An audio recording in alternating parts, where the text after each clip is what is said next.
Dear student अस्सलाम वालेकुम। Class 9 के लिए आज लेक्चर है। डायनामिक्स की चैप्टर्स का स्टार्ट है। कुछ टर्म्स जो खैर डायनामिक्स में सारी उम्र ही आपके साथ चलेंगे। Force, the most important is the force, यानी फिजिक्स फोर्स के बगैर है ही नहीं। Force is there, the inertia is there and the momentum.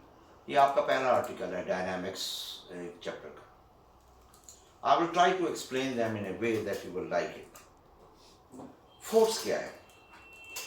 Earlier physics में फोर्स का टर्म जब फ्रीक्वेंटली इस्तेमाल नहीं हुई थी या इस्तेमाल होना शुरू नहीं हुई थी, तो it was term as a push और a pull, and you can check out the force, push और a pull. And now we define a force as an agent. देखिए, ये एक दीवार है, and if somebody pushes this wall, then what will happen? It's not going to accelerate. So force एक agent है जो motion पैदा करने की कोशिश करता है, और यही जब आप एक फुटबॉलर है और वो एक किक मारता है फुटबॉल को, इट गोज, तो मोशन पैदा होती है या पैदा करने की कोशिश करता है. इसका रिवर्स भी है, या तो मोशन पैदा करेगा या पैदा करने की कोशिश करेगा, या मोशन को रोकेगा. एक क्रिकेट बॉल है, you catches that ball, motion रोक देते हैं. लेकिन एक ट्रेन है and you try to catch that train, it is never possible that you are going to catch. You will be caught by that train and you will be gone forever. So force चार काम करती है, या तो motion पैदा करती है या पैदा करने की कोशिश करती है, या मोशन को रोकती है या रोकने की कोशिश करती है. In physics, if we speak more than in physics, then force is an agent. Force एक एजेंट है जो क्या करेगी भाई, जब पैदा करेगी या पैदा करने की कोशिश करेगी, रोकेगी या रोकने की कोशिश करेगी, तो इसमें बेसिकली क्या हो रहा है? Acceleration. Acceleration is nothing but the change in velocity.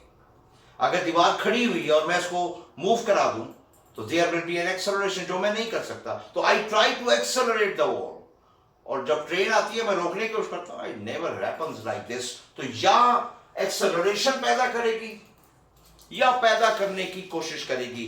ये याद रखें कि जब मैं दीवार को पुश करूंगा या फुटबॉल को किक मारूंगा, तो मैं एक्सेलरेशन को पैदा करने की कोशिश करूंगा या पैदा करूंगा.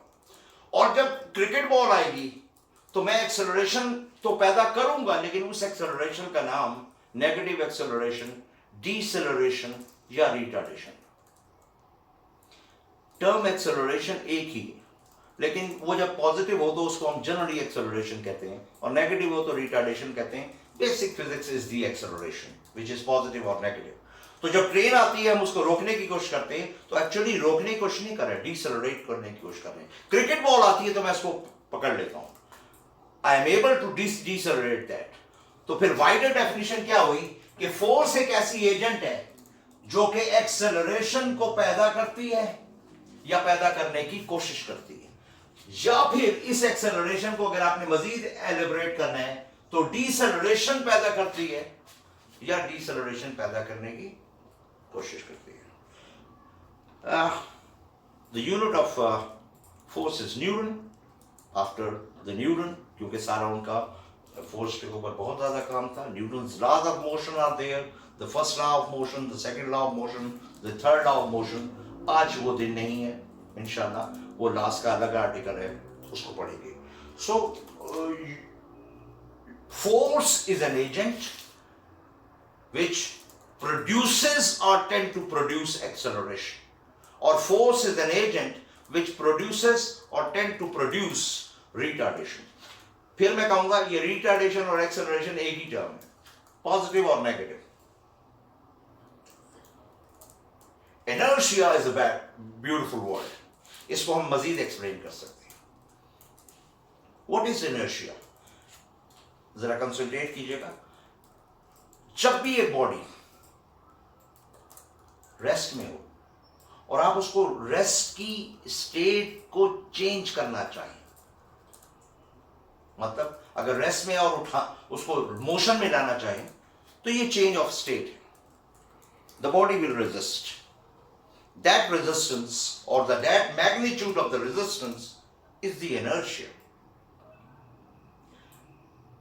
And the state is not only the state of rest. The state of motion is itself is a state. तो जब एक गाड़ी चल रही हो या आपको बॉडी चल रही हो, आप भाग रहे हो और आपको कोई रोकना चाहे, तो you will resist against that motion. I will explain it to you. तो resistance against the change का मतलब है रेस्ट से मोशन में लाना चाहे या मोशन से रेस्ट में लाना चाहे, तो बॉडी की रेजिस्टेंस का नाम इनर्शिया है। The magnitude of the resistance. It depends upon the mass.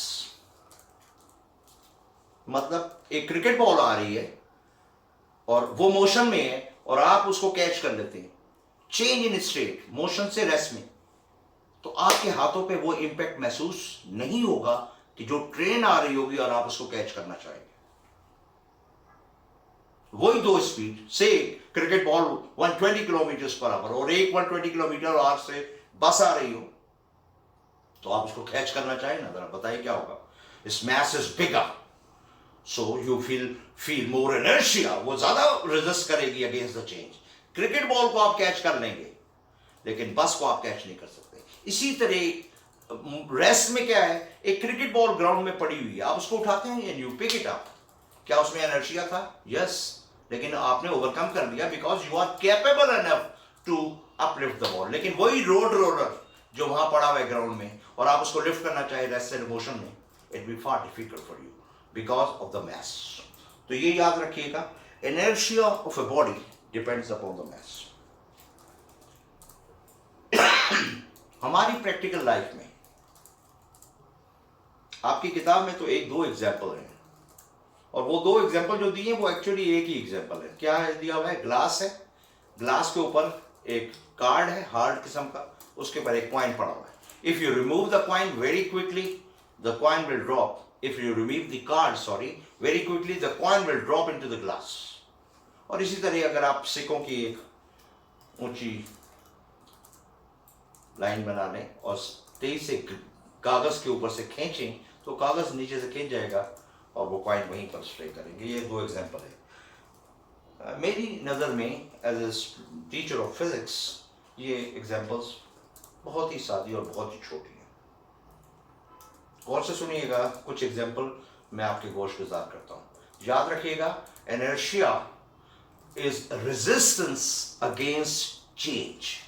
Change का मतलब ये है कि अगर आप रेस्ट में हैं तो चेंज मोशन होगी, और अगर आप मोशन में हैं तो ये चेंज रेस्ट है। ठीक है, तो आप जब रेस्ट में हैं तो मोशन में आने के खिलाफ रेजिस्टेंस जो करेंगे वो आपका इनर्शिया है, और अगर आप मोशन में हैं तो रेस्ट में आने के खिलाफ जो रेजिस्टेंस करेंगे वो इनर्शिया। हम जब भागते हैं और कोई पत्थर आ जाए उससे टकराए तो we fell for forward, inertia. पूछे क्यों? The body is in motion, our feet are in motion, our whole body is motion. पत्थर आया और वो पांव से टकराया, उसने पांव को रोक लिया। Okay, the whole body stays, क्योंकि मैं मोशन में हूं, so I will keep it in motion. You fell forward. वो अलग बात है कि अल्लाह ने आपको अकल दी है तो you manage that. वरना रोबोट हो तो वो मैनेज नहीं करेगा, आपकी चोट कम से कम करने के लिए आप मैनेज कर लेते हैं। हम बस में खड़े हैं, बस रुकी हुई है, बस रुकी हुई है, आप खड़े हुए हैं, आप रुके हुए हैं, आपके पांव बस के फ्लोर पे हैं, वो खड़े हुए हैं। All of them are at rest. बस चलना शुरू करती है। ये याद रखिएगा कि आप ऊपर से पकड़ लेते हैं। अगर आप नहीं पकड़ते हैं, यू स्टैंड स्टिल, तो जब बस चलेगी तो क्या होगा? बस चल गई, आपके पांव क्योंकि बस के साथ थे, अटैच विद द फ्लोर, तो वो आगे चले जाएंगे. The whole body will say okay we are at rest, we will keep our self at rest. हालांकि ऐसा होता नहीं है, आप पकड़ लेते हैं उससे, यू मैनेज दैट. लेकिन being a robotic, you will feel if you would be A robot, तो बस आगे चली जाती और आप खड़े रहते, कहां गिरते? पीछे की तरफ. इनर्शिया. जो जिस्म रेस्ट पे है, बस चल रही है, आप बस के ऊपर खड़े हुए, आपके पांव चल रहे हैं, किसके साथ? बस के साथ. आपका जिस्म चल रहा है, किसके साथ? बस का. चल रही है, ड्राइवर ने ब्रेक्स लगाई, व्हाट विल हैपन?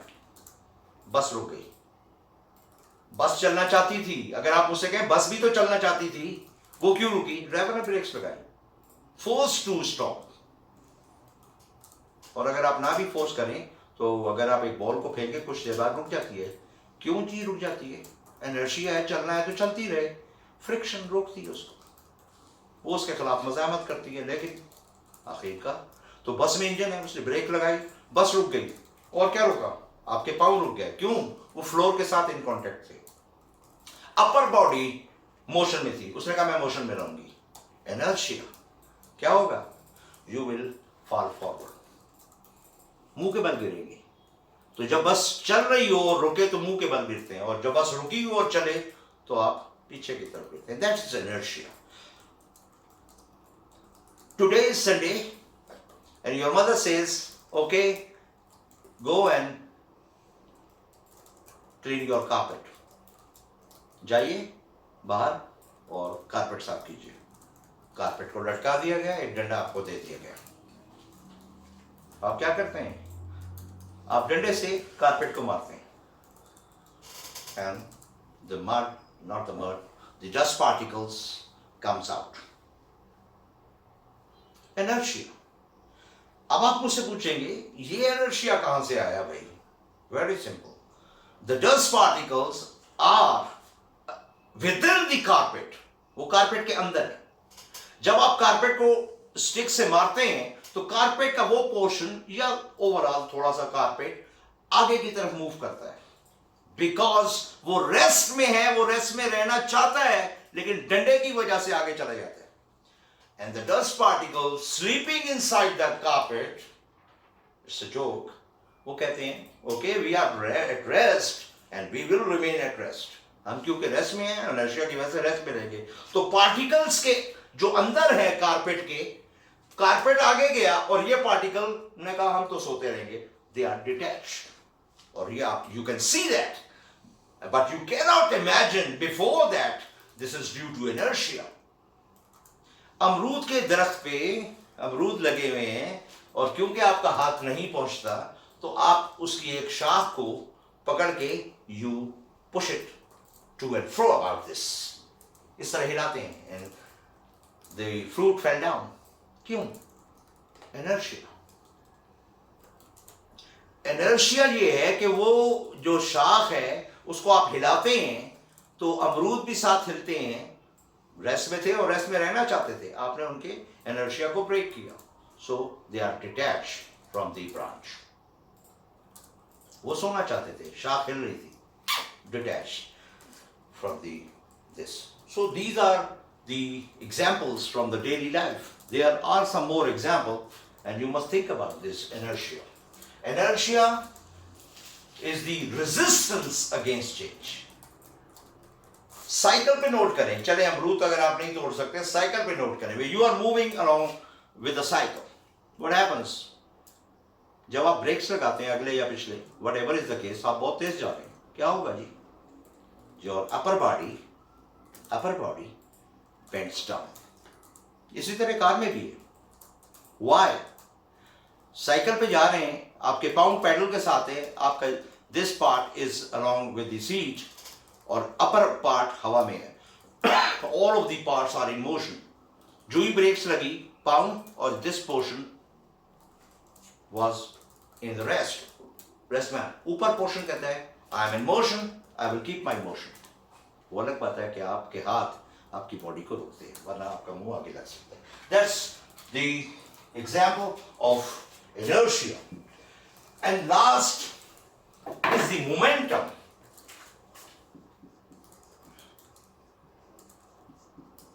मोमेंटम के लिए फिजिक्स में जो टर्म है वो क्वांटिटी ऑफ मोशन है. I never like this term but I have to live with it because ये बुक में है क्वांटिटी ऑफ मोशन. ये जो मैंने आपको जो पहले फोर्स का कहा था उसमें ट्रेन की, बल्कि एक्सेलरेशन और इनर्शिया दोनों में मैंने ट्रेन का लफ्ज इस्तेमाल किया था. ट्रेन को आप रोक नहीं सकते, वो इनर्शिया भी था. और अब क्योंकि मैं इनर्शिया से निकल आया हूं तो अब मैं ट्रेन की मोशन के लिए मोमेंटम का लफ्ज इस्तेमाल करूंगा, उस वक्त इनर्शिया का लफ्ज. एक बॉडी है जिसका मास m है.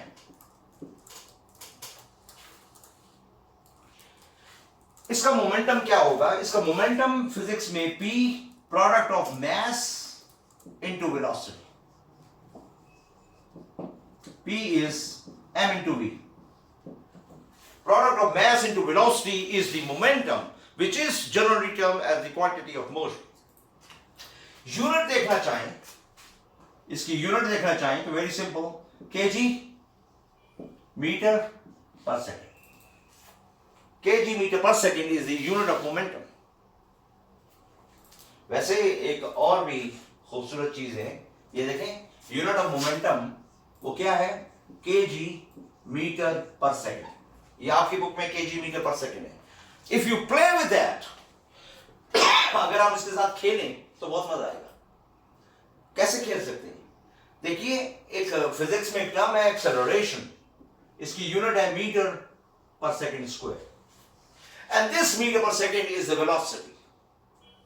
अगर आप कहें कि यार मैं कुछ यूं कर दूं, इस kg मीटर पर सेकेंड को मैं सेकेंड से मल्टीप्लाई भी करूं और डिवाइड भी करूं. If someone will ask why you are doing this, यार ये तो kg मीटर पर सेकेंड है. आप कहेंगे wait for a minute, आप ये क्या यूनिट हो जाएगी?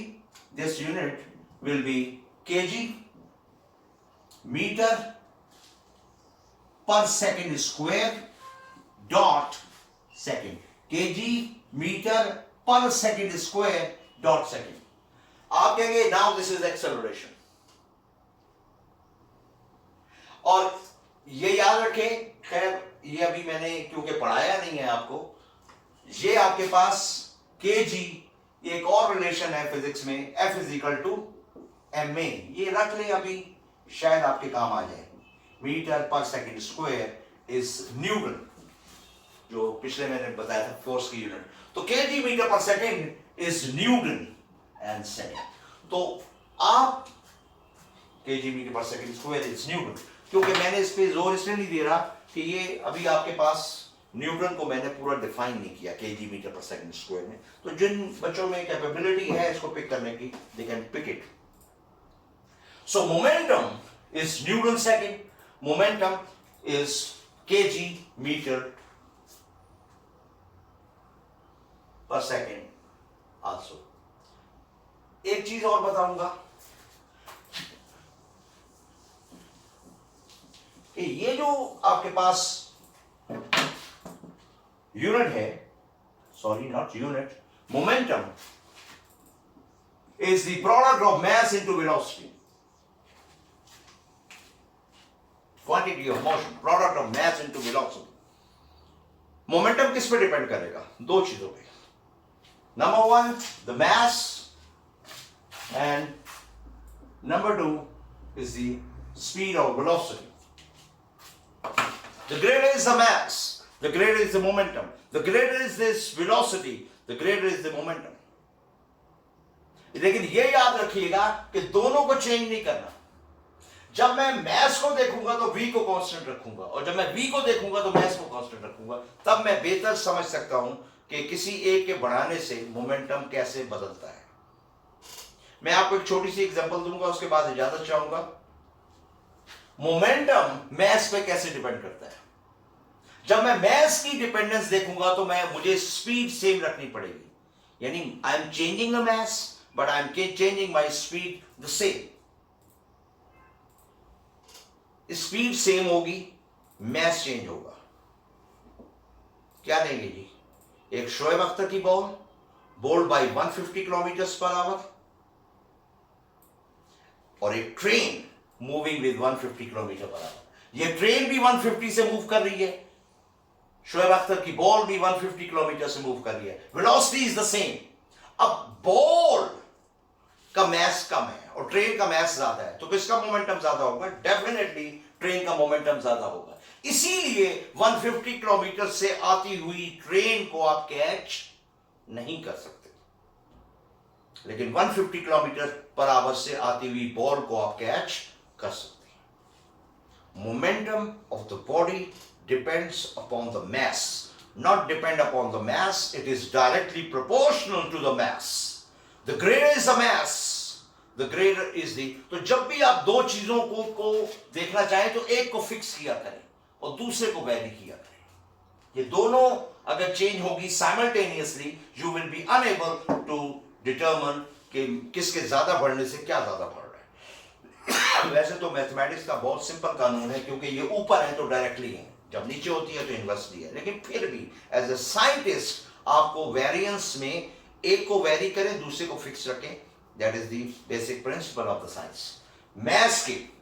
एंड नाउ ये देखें, पहले हमने मैथ्स को वेरी किया था, v सेम रखा था, अब v को सेम रखेंगे, सॉरी पहले v को सेम रखा था, मैथ्स को वेरी किया था, अब मैथ्स को सेम रखेंगे और v को वेरी करेंगे, देखें किसका मोमेंटम ज्यादा होता है। सेम मैथ्स लेंगे, डिफरेंट स्पीड लेंगे। सेम मैथ्स और डिफरेंट स्पीड के लिए in my humble opinion the best example is to bullets. Both the bullets have the same mass. एक बुलेट को, दोनों के मास सेम है, एक बुलेट को आप हाथ से थ्रो करें, it's we will be lesser, और एक बुलेट को गन से फायर करें। And now as a student, not as a student of science, being a social person, you can feel what will happen. वो जो बुलेट हाथ से मारी गई वो अगर आपको लगे तो it will cause very less damage, लेकिन वो बुलेट जो गन से फायर की जाए it can cause you to leave this world. तो बेसिकली वेलोसिटी के बढ़ने से या स्पीड के बढ़ने से मोमेंटम बढ़ता है। अगर मैसेज सेम हो तो बेहतर है, ज्यादा अच्छी एग्जांपल है। So this was the brief description about the force, about the inertia. Inertia की जितनी एग्जांपल्स हैं उसको फॉलो करें, और मुझे तो उम्मीद है कि आप तो एक दो एग्जांपल मुझे और भी कन्वे करेंगे। और momentum, our next article will be the Newton's laws of motion, और मैं चाहूँगा वो तीनों लॉज में एक ही लेक्चर में कंपायर करूँ। Thank you very much. अस्सलाम वालेकुम।